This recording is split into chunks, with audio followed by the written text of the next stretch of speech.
In Dubai's Al Karama district, where families work hard for simple dreams, where the call to prayer echoes between modest apartment buildings and corner shops sell dreams alongside daily bread, a story unfolded that would shake the very foundations of what we call love.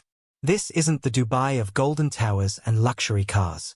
This is the Dubai of working families, of taxi drivers and bank clerks, of mothers who clean houses and fathers who count every dirham.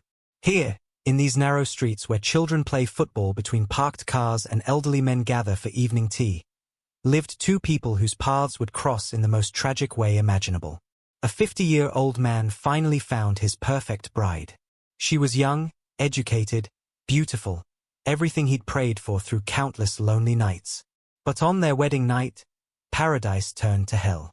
What happens when a man's obsession with purity destroys the very thing he claims to love? Welcome to True Crime Anatomy. I'm your host, and today's story will break your heart and make you question everything about love, tradition, and obsession. If you're new here, please subscribe, because these are stories that matter, stories that need to be told, stories that might just save someone's life. Hit that notification bell, because we bring you real crimes, real consequences, and real discussions every single day. His name was Ahmad, and at 52, he had become the neighborhood's cautionary tale. The eternal bachelor. The man who worked diligently as a mid-level bank manager, earning 12,000 dirhams a month, comfortable, respectable, but never quite enough to feel truly secure. While his younger colleagues bought their first homes and celebrated their children's birthdays, Ahmed counted his savings and watched them dwindle. For the past 2 years, those savings had disappeared entirely, consumed by his mother's medical bills. Cancer is an expensive way to die, and Ahmed had spared no expense trying to save the only woman who had ever truly loved him. When she finally passed, leaving him alone in their small 2-bedroom apartment in Al Karama, Ahmed faced a terrifying reality. He was completely, utterly alone. At work, younger men would show photos of their wives, their children. They would invite Ahmed to family gatherings out of politeness, but he could see it in their eyes, the pity mixed with relief that they weren't him. The whispered conversations that stopped when he entered the break room. The awkward silences when someone mentioned marriage or family plans. Ahmed became obsessed with the idea that his mother's death was somehow punishment, divine retribution for his incomplete life. In his mind, Allah was testing him, waiting for him to fulfill his destiny as a husband and father. He convinced himself that once he found the right wife, everything would make sense. The loneliness would end. The whispers would stop. He would finally be a complete man. But not just any wife would do. After years of isolation, Ahmed had built an elaborate fantasy of the perfect woman. She had to be young enough to give him the children he'd never had. She had to be educated enough to match his status as a bank manager. She had to be beautiful enough to prove to the world that Ahmed was worth loving. And above all, she had to be pure, untouched, a virgin whose first and only love would be him. In Ahmed's desperate mind, this wasn't just preference. It was proof that he deserved happiness. That Allah had finally decided to reward his patience with perfection. 24-year-old Layla had different dreams entirely. Fresh out of university with a business administration degree, she worked as a receptionist at a medical clinic in Dubai, earning 3,500 dirhams a month. It wasn't much, but it was honest work, and more importantly, it was hers. Every morning, Layla would take the bus from her family's cramped apartment in Al Karama, the same neighborhood where Ahmed lived, though they had never met. She would dress carefully in professional clothes bought with her first paycheck, carry herself with quiet dignity, and dream of bigger things. Graduate school abroad, maybe. Her own business someday. A life where she could help her family without sacrificing everything she wanted for herself. But dreams are luxuries when your father can barely walk. Layla's father had been a taxi driver for 30 years, his back slowly breaking under the weight of 12-hour shifts and Dubai's merciless sun. Now, at 55, chronic pain kept him awake at night and medical bills kept the family awake with worry. Her mother cleaned houses when she could find work, her calloused hands testimony to decades of other people's messes. The weight of being the eldest child, the successful one, the hope of the family, pressed down on Layla's shoulders like a stone. Half her salary went straight to household expenses. The other half she tried to save for her 16-year-old brother's university fees, knowing that education was the only way out of their cycle of struggle. What her family didn't know, what they could never know, was that Layla carried another burden entirely. During her university years, she had fallen deeply in love with a classmate named Omar. For 2 beautiful, terrifying years, they had shared dreams, hopes, and yes, intimacy. They had talked about marriage, about building a life together, about changing the world. But Omar received a job offer in Canada, and Layla's family responsibilities meant she couldn't follow. The relationship ended not in anger or betrayal, but in the quiet tragedy of 2 people who loved each other but couldn't overcome the weight of their separate obligations. Omar left for his new life, and Layla was left with memories, regrets, and a secret that felt like a bomb in her chest. When her parents began talking about marriage, as they inevitably would, Layla felt the walls closing in around her dreams. She knew that any traditional man would expect a virgin bride. She knew that her secret could destroy not just her own future, but her family's financial stability. She was trapped between truth and survival, between love and duty, between the woman she was and the woman everyone needed her to be. As she sent another portion of her paycheck home and watched her dreams of graduate school slip further away, Layla couldn't know that somewhere else in Karama, a desperate 52-year-old man was praying for exactly the kind of wife he thought she was. She couldn't know that their 2 broken dreams were about to collide in the most devastating way possible. In this neighborhood of honest, hard-working people trying to build simple, decent lives, 2 hearts were about to meet. One filled with obsession disguised as love, the other with love trapped by obligation. The stage was set for a tragedy that would destroy not just 2 lives, but 2 families, and shake a community's faith in everything they thought they understood about marriage, honor, and the price of keeping secrets. That it was Ahmed's aunt, Fatima, who first mentioned the family. She knew them from the neighborhood mosque. Good people, she said, struggling but honorable. The daughter was educated, beautiful, and most importantly, raised with proper values. She would make a good wife for a man like you, Fatima suggested over tea one evening, watching her nephew's face light up with desperate hope. Perhaps you should visit them, she continued. Just for tea and conversation. Nothing formal, you understand. Just to see if Allah has written something beautiful for you both. Ahmed barely slept that night. After 2 years of crushing loneliness, the possibility of companionship, of love, of family, of purpose, felt like oxygen to a drowning man. He spent hours preparing for the visit, choosing his best shirt, practicing conversations in the mirror, imagining the life he might finally build. When Ahmed first laid eyes on Layla in her family's small living room, something shifted inside him. She sat quietly beside her mother, serving tea with graceful movements, her eyes downcast in what he immediately interpreted as modesty and purity. She was everything he had dreamed of, young enough to give him children, educated enough to make him proud, beautiful enough to prove his worth to the world. Layla, for her part, saw a man who seemed kind but whose staring made her deeply uncomfortable. Ahmed's eyes followed her every movement with an intensity that felt more like hunger than affection. When he asked about her work, her education, her daily routine, the questions felt less like getting to know her and more like an interrogation. Her parents, however, were immediately charmed. Here was a stable, religious man with a steady job and respectful manners. As they served Ahmed their best dates and spoke about family values, Layla could see the relief in their eyes.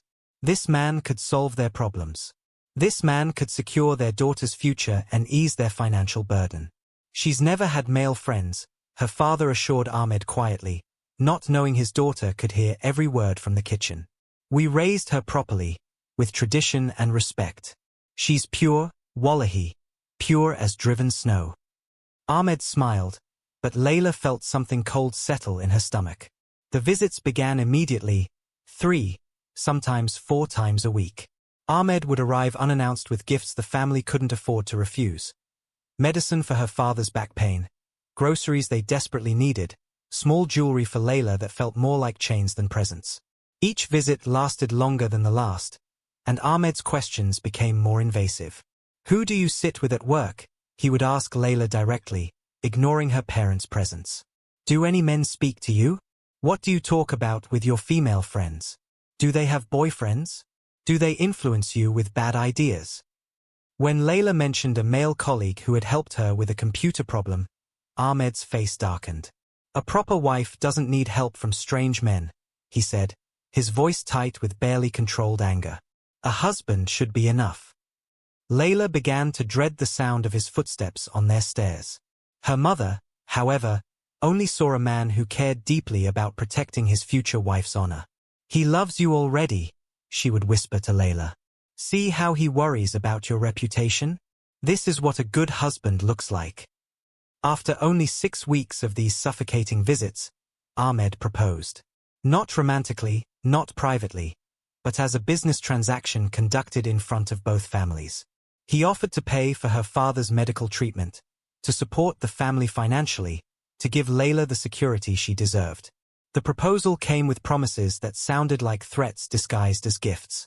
Accept this blessing from Allah, her father urged, tears in his eyes as he thought about finally affording proper medical care. This man will take care of you, take care of all of us. How can we refuse such generosity? Layla wanted to scream. She wanted to tell them about the way Ahmed's eyes stripped her bare, about the controlling questions, about the way he spoke to her like she was already his property. Instead, she nodded and smiled and felt a piece of her soul break away. The engagement ceremony at their local mosque was small but significant. Ahmed's joy was almost manic as he slipped a simple gold ring onto Layla's trembling finger. He thanked Allah loudly for blessing him with such a pure, modest bride, his voice carrying across the small gathering like a proclamation of ownership. Afterward, as families mingled and shared sweets, Ahmed pulled Layla aside for their first private conversation. His hand gripped her wrist tighter than necessary as he spoke in low, urgent tones about his expectations. A wife's duty is clear in Islam, he said, his breath hot against her ear. Obedience, purity, devotion. I've waited 52 years for the right woman. I won't be disappointed. The months that followed were a slow-motion nightmare. Ahmed demanded Layla quit her job. A wife's place is in her home, preparing for her family, effectively cutting off her only source of independence and income. He monitored her phone calls, questioned her about every text message, and forbade her from leaving the house without a family member escort. It's for your protection, he would explain when she tried to object. Dubai is full of men who would disrespect a beautiful woman like you. I'm keeping you safe. Layla watched her dreams of graduate school and independence slip away like water through her fingers. Ahmed spoke constantly about the children they would have, at least 3 sons, inshallah, and how quickly they needed to start their family. You're 24 now, he would remind her. We can't waste time. Her friends began to notice changes in Layla, the way she would flinch when her phone rang, the dark circles under her eyes, the forced brightness in her voice when she spoke about her upcoming marriage. But when they expressed concern, Layla would deflect with talk about pre-wedding nerves and the stress of planning. The truth was far darker. Every night, Layla lay awake staring at the ceiling, her secret burning like acid in her chest. She knew what Ahmed expected to find on their wedding night.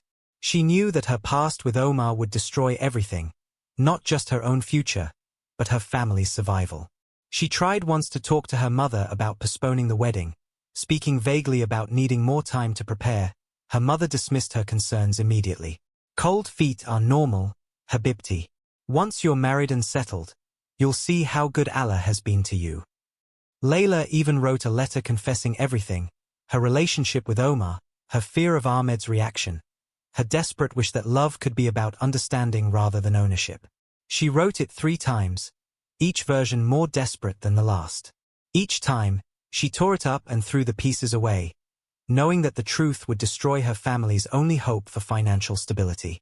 As the wedding date approached, Layla felt like a prisoner walking toward her execution. She was trapped between 2 impossible choices: tell the truth and watch her family suffer, or keep her secret and pray that somehow, some way, Ahmed would understand and forgive when the moment of discovery came. But deep in her heart, she already knew that a man who spoke of purity like a business transaction, who controlled her like a possession rather than cherishing her like a partner, would never forgive what he would see as the ultimate betrayal. The wedding night was approaching like a storm cloud, and Layla could only pray that somehow, they would both survive what was coming. The Karama Community Center had seen hundreds of weddings, but never one where the bride looked so much like she was walking to her own funeral. Ahmed stood at the front of the room in his best suit, practically glowing with happiness. Layla sat frozen among her female relatives, her hands trembling so violently that her younger sister Mariam had to hold them steady. The henna on her palms, traditionally a symbol of joy and fertility, felt like war paint marking her for sacrifice. Every few minutes, another woman would lean over to whisper advice about wedding night duties, each comment making Layla's stomach churn with terror. Ahmed's uncle chose that moment to approach the women's section. "Tonight we'll know if our boy chose well," he laughed, slapping Ahmed on the back. "The old ways are the best ways. No surprises, no disappointments, eh?" As the Imam spoke about marriage as a sacred bond, about trust and honor between husband and wife, Layla nearly fainted. Ahmed, seeing her pale face and swaying body, smiled tenderly at what he interpreted as innocent modesty. As guests began to depart, Ahmed's impatience became obvious. Her mother kissed her forehead with tears in her eyes. "Be good to him, Ya Rohi. He's our salvation. Remember your duty as a wife." Her father squeezed her hand and whispered, "You're doing this for all of us." Layla looked back at her family one last time as Ahmed guided her toward his car. In that moment, she wanted to run, to scream, to beg them to save her. Instead, she smiled and waved, carrying her terrible secret toward what she knew would be disaster. The apartment Ahmed had rented was small but carefully prepared. Rose petals scattered across the bed, candles flickering on every surface, the scent of jasmine incense filling the air. It was his vision of romance. For Layla, walking into that apartment felt like entering a tomb. Ahmed's nervous excitement filled the room like electricity, his hands shaking as he offered her tea. "I want you to be comfortable," he said, sitting beside her. "I know this is overwhelming for a pure girl like you, but there's nothing to fear. I'll be gentle. I'll take care of you." His kindness made everything worse. Layla tried desperately to find words, to find some way to explain, to delay, to escape what was coming. But Ahmed's gentle questions slowly became more insistent, more demanding. His patience began to crack as Layla continued to hesitate. "What's wrong?" he asked, his voice taking on an edge that made Layla's blood run cold. "Why are you acting like this? A wife shouldn't fear her husband. Unless—" His eyes narrowed as a terrible suspicion began to form. "Unless there's something you're not telling me." The confrontation, when it came, was swift and brutal. Ahmed's gentle demeanor shattered the moment he realized the truth. The woman he had married, the pure angel he had prayed for, had been with another man. His perfect dream revealed itself as an elaborate lie. "You lied to me," he whispered, his voice shaking with rage and devastation. "You sat there, you let me believe, you let me make a fool of myself. You let me plan our children, our life, everything, and it was all lies." Layla tried desperately to explain, to make him understand that her past didn't define her love, that she had only lied because she was terrified of losing her family's security. But Ahmed was beyond hearing reason. "What will people say?" he raged, pacing the small room like a caged animal. "What will my family think? My colleagues? The whole neighborhood will know that Ahmed the fool married a used woman." The violence, when it came, erupted from a place of such deep rage and humiliation that Ahmed himself seemed shocked by it. One moment he was shouting accusations, the next his hands were around Layla's throat, his face twisted with a fury that had been building for 52 years of disappointment and loneliness. Layla's final pleas for mercy were cut short by the man who had promised to protect and cherish her. In her last moments, she saw not the gentle husband she had hoped Ahmed might become, but the monster that obsession and entitlement had created. The apartment fell silent. Ahmed stood over Layla's still body, his hands shaking, his mind struggling to process what he had done. The candles still flickered romantically. The rose petals still covered the bed that would never be used for love. Panic set in quickly. Ahmed's survival instincts kicked into overdrive. He couldn't undo what he had done, but he could run. Within an hour, Ahmed was driving through Dubai's empty pre-dawn streets, a hastily packed bag in his backseat and Layla's body growing cold in the apartment they would never share. The discovery came with the sunrise. Mariam, carrying breakfast as was their family's tradition for newlyweds, found the apartment door unlocked and silence where there should have been whispered conversations and gentle laughter. Her screams when she found her sister's body brought neighbors running and police sirens wailing through the quiet streets of Karama. By noon, 2 families were destroyed, a community was in shock, and the manhunt for Ahmed had begun. In one night, what had been celebrated as love had revealed itself as something far more sinister and far more tragic. The Dubai police arrived at the Karama apartment within minutes of Mariam's screams, but they immediately knew they were looking at something far more complex than a simple domestic dispute. The crime scene told a story of shattered dreams and deadly obsession. Detective Sarah Al-Mansouri surveyed the apartment with practiced eyes. The romantic setup, rose petals, flickering candles, jasmine incense, created a disturbing contrast with the violence that had occurred. Evidence of a struggle was minimal, suggesting the attack had been swift and personal. Ahmed's clothes were gone from the wardrobe, his personal documents missing, his car nowhere to be found. This wasn't random, Detective Al-Mansouri told her team. This was planned, personal, and the perpetrator fled immediately. We're looking for someone who knew the victim well. Neighbors began coming forward with crucial testimony. The elderly woman in the apartment below had heard raised voices around midnight. A man's voice growing increasingly angry, a woman's voice pleading. The security guard remembered seeing Ahmed's car leave the building around 2 a.m., driving unusually fast. Phone records revealed Ahmed's escalating obsession in the days before the wedding.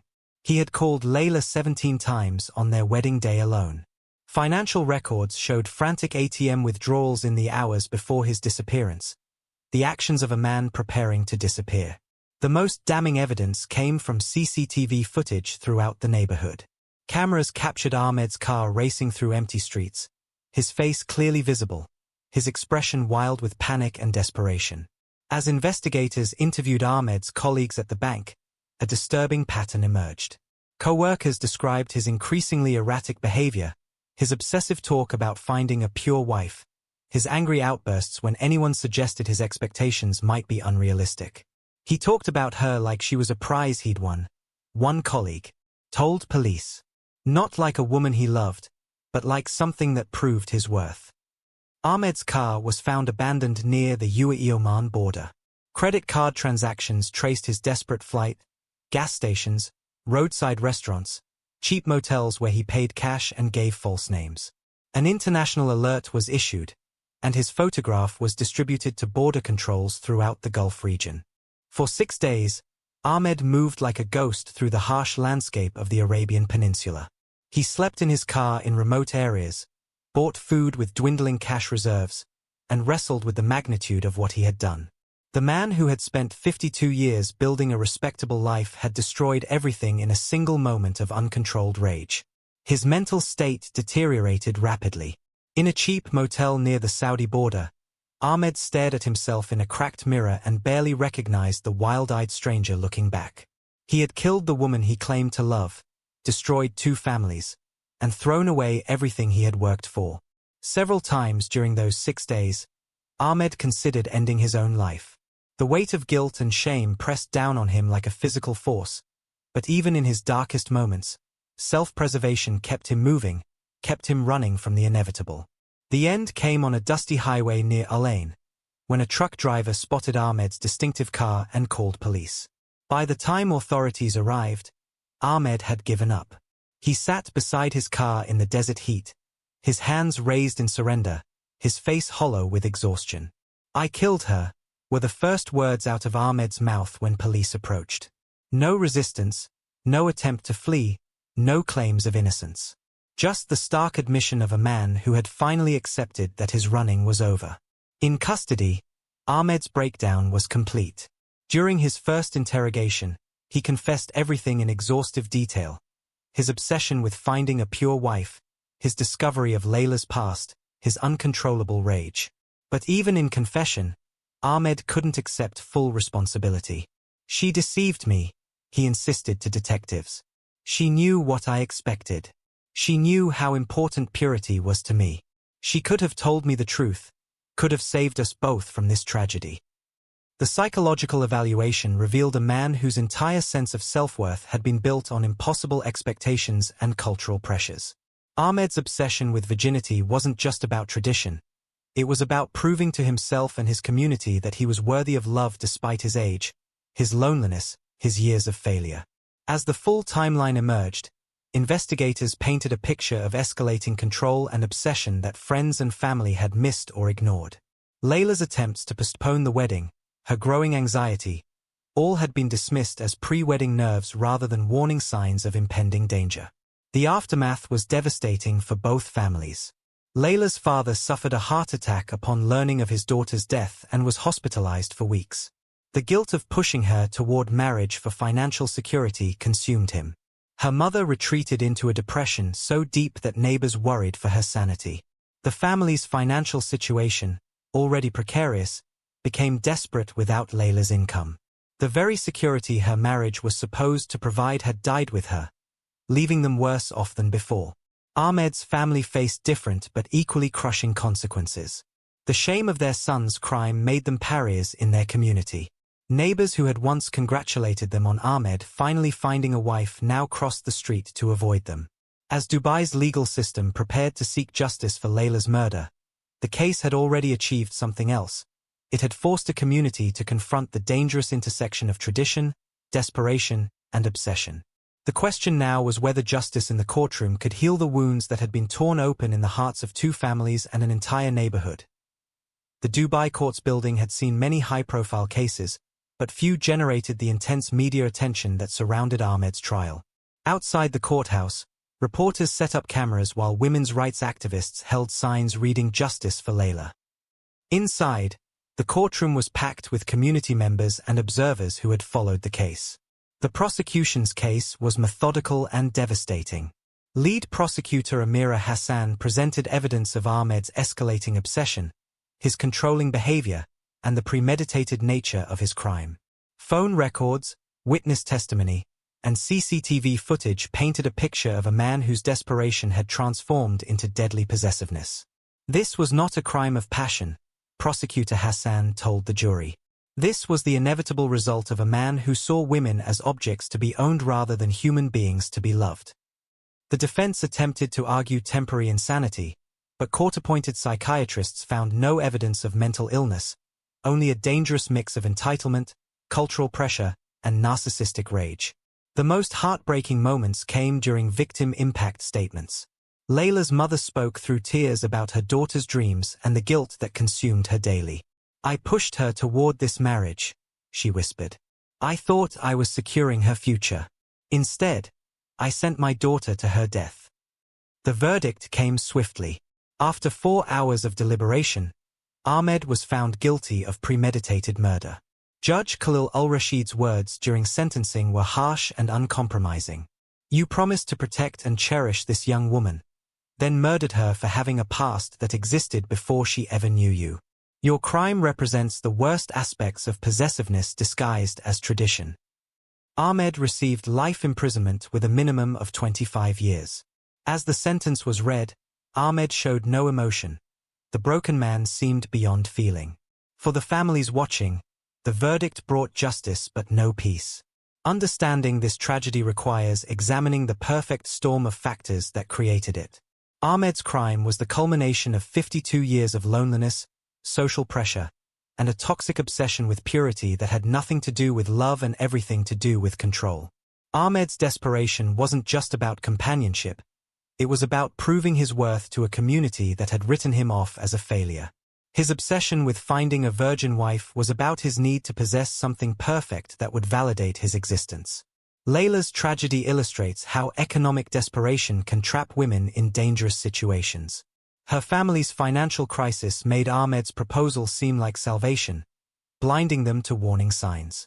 The intersection of cultural expectations and economic necessity created a situation where a young woman's safety became secondary to financial security. The case sparked widespread discussion throughout the UAE. Mental health professionals began advocating for mandatory counseling before arranged marriages, particularly when significant age differences or economic pressures are involved. Dr. Fatima Ulzara, a psychologist specializing in family dynamics, used Ahmed's case to highlight the difference between love and obsession. True love seeks to understand and accept, she explained. Obsession seeks to possess and control. Ahmed never loved Layla. He loved the idea of owning her purity. The community response was remarkable. Layla's former university established a scholarship fund in her name for young women pursuing business degrees, specifically supporting students from families facing financial hardship. Local mosques began offering marriage preparation courses addressing healthy communication and realistic expectations. Mental health support became more readily available, with sliding scale fees for families who couldn't afford traditional counseling. The Karama neighborhood started support groups for families struggling with economic pressure and social expectations. These groups provide practical assistance and safe spaces for discussing real challenges facing working-class families in Dubai. Most importantly, the case opened conversations that had been whispered in private for too long. Young women began speaking more openly about marriage pressure. Men started discussing unrealistic expectations placed on them without adequate emotional support. This tragedy cannot bring Layla back, but it serves as a catalyst for change. Her death has already prevented other tragedies by encouraging families to seek help and individuals to recognize warning signs before they escalate into violence. As we reflect on this heartbreaking story, we must ask, what can we do to prevent similar tragedies? How can we support struggling families without pressuring them into dangerous situations? If you or someone you know is facing marriage pressure, experiencing controlling behavior, or struggling with economic desperation, please reach out for help. The resources are available. Layla dreamed of graduate school, of starting her own business, of changing the world.